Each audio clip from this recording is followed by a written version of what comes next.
મેઘરાજાની વિદાયનું countdown શરૂ થઈ ગયું છે। 4 જિલ્લામાંથી તો ચોમાસાએ ટાટા બાય બાય કહી દીધું। ત્યારે જતા જતા વરસાદે સુરતમાં સપાટો બોલાવ્યો। હવામાન વિભાગની આગાહી મુજબ જ સુરતમાં મેઘરાજાએ ધડબડાટી બોલાવી। માત્ર 2 કલાકમાં જ 3 ઇંચથી વધુ વરસાદ પડતા શહેરના નીચાણવાળા વિસ્તારોમાં ઘૂંટણસમા પાણી ભરાયા હતા।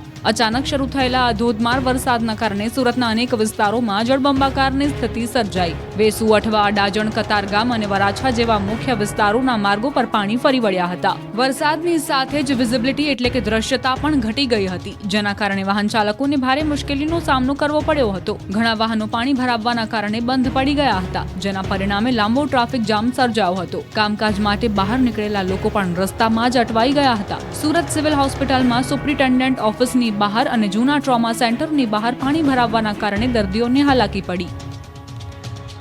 આ નવરાત્રીએ ભીંજાવા તૈયાર રહેજો। પ્રથમ અને બીજા નોરતાએ હવામાન વિભાગની વરસાદની આગાહી।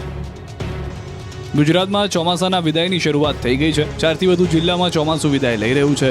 કચ્છ, પાટણ, બનાસકાંઠાના થોડા ભાગમાંથી વિદાયની શરૂઆત થઈ, ત્યારે જતા જતા પણ વરસાદ નવરાત્રીમાં વિલન બનતો જશે। જી હા, ગુજરાતમાં નવરાત્રીને લઈને ઉત્સાહ આસમાને છે, ત્યારે ખેલૈયાઓએ રેઇનકોટ લઈને ગરબે ઝૂમવા જવું પડશે, કેમ કે હવામાન વિભાગે આગામી 22 સપ્ટેમ્બર સુધી સામાન્યથી મધ્યમ વરસાદની આગાહી કરી છે।